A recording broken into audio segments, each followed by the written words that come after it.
Selamat pagi semuanya. Perkenalkan, nama saya Enzi Wiskilai, NIM 182214013 dari kelompok D dan kelas manajemen A.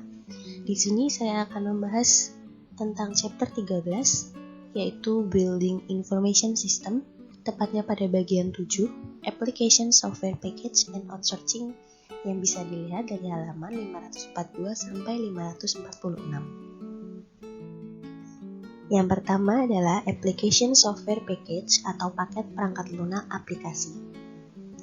Fitur kustomisasi memungkinkan paket perangkat lunak dimodifikasi untuk memenuhi persyaratan unik organisasi tanpa merusak integritas perangkat lunak yang dikemas. Jika banyak penyesuaian diperlukan, pemrograman tambahan dan pekerjaan penyesuaian dapat menjadi sangat mahal dan memakan waktu sehingga meniadakan banyak keuntungan dari paket perangkat lunak. Lalu, ketika suatu sistem dikembangkan menggunakan paket perangkat lunak aplikasi, analisis sistem akan mencakup upaya evaluasi paket. Kriteria evaluasi yang paling penting adalah fungsi yang disediakan oleh paket, fleksibilitas, keramahan pengguna, sumber daya perangkat keras dan perangkat lunak, persyaratan basis data, upaya pemasangan dan pemeliharaan, dokumentasi, kualitas vendor, dan biaya. Paket proses evaluasi seringkali didasarkan pada Request for Proposal atau RFP yang merupakan daftar rinci pertanyaan yang diajukan ke vendor perangkat lunak terpaket. Yang selanjutnya adalah outsourcing. Jika sebuah perusahaan tidak ingin menggunakan sumber daya internalnya untuk membangun atau mengoperasikan sistem informasi, ia dapat melakukan outsourcing pekerjaan ke organisasi eksternal yang mengkhususkan diri dalam menyediakan layanan ini. Daripada mempekerjakan karyawan baru permanen yang kebanyakan membutuhkan pelatihan ekstensif dalam paket perangkat lunak dan kemudian melepaskan mereka setelah sistem baru dibangun, lebih masuk akal dan seringkali lebih murah untuk melakukan outsourcing pekerjaan ini selama 12 bulan. Selain penghematan biaya, banyak perusahaan offshore outsourcing menawarkan aset dan keterampilan teknologi kelas dunia. Inflasi upah di luar Amerika Serikat baru-baru ini mengikis beberapa keuntungan ini dan beberapa pekerjaan telah dipindahkan kembali ke Amerika Serikat.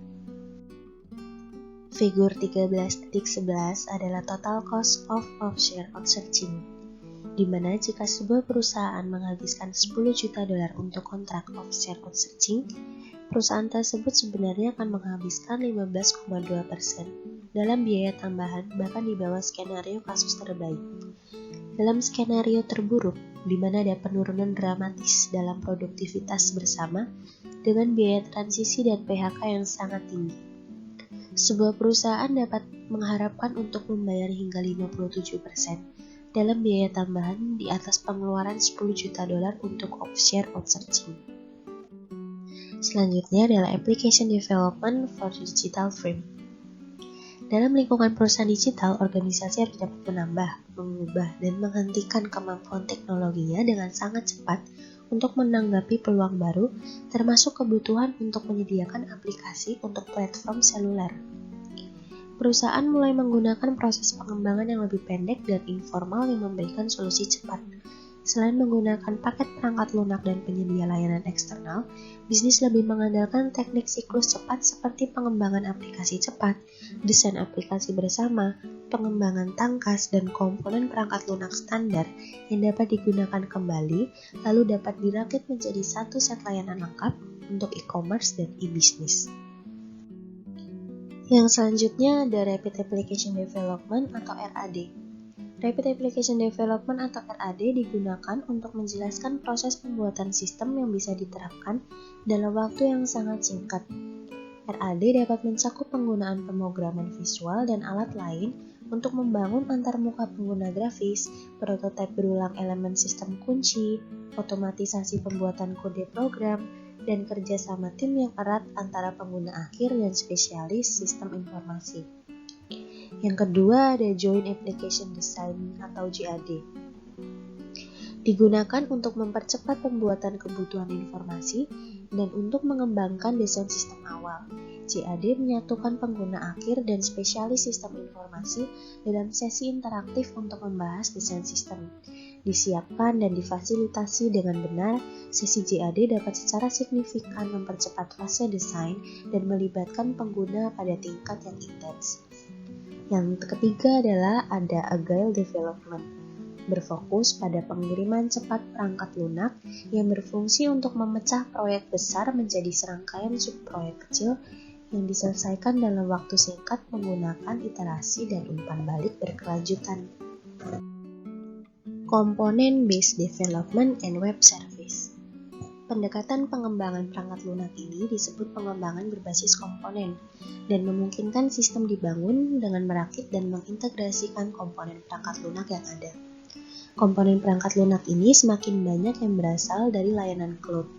Bisnis menggunakan pengembangan berbasis komponen untuk membuat aplikasi e-commerce mereka dengan menggabungkan komponen yang tersedia secara komersial untuk keranjang belanja, autentikasi pengguna, mesin pencari, dan katalog dengan perangkat lunak untuk kebutuhan bisnis unik mereka sendiri. Di dalam komponen Based Development and Web Service, ada bagian Web Service and Service Oriented Computing, yaitu selain mendukung integrasi sistem internal dan eksternal, layanan web dapat digunakan sebagai alat untuk membangun aplikasi sistem informasi baru atau meningkatkan sistem yang ada. Karena layanan perangkat lunak ini menggunakan seperangkat standar universal, mereka berjanji untuk menjadi lebih murah dan lebih mudah untuk menjalin bersama daripada komponen berpemilik. Dan yang terakhir adalah Mobile Application Development. Desain web responsif memungkinkan situs web mengubah tata letak secara otomatis sesuai dengan resolusi layar pengunjung, baik di desktop, tablet, atau smartphone. Saat pengguna beralih dari laptopnya ke file iPad, iPhone, atau perangkat genggam Android, situs web secara otomatis mengakomodasi perubahan resolusi dan ukuran gambar. Ini menghilangkan kebutuhan akan pekerjaan desain dan pengembangan yang terpisah untuk setiap perangkat baru.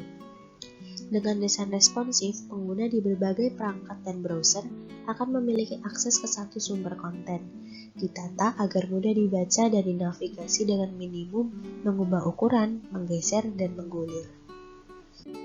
Sekian presentasi dari kelompok D. Jika ada kesalahan kata, mohon maaf. Semoga materi ini bermanfaat untuk kita semua. Terima kasih dan sampai jumpa.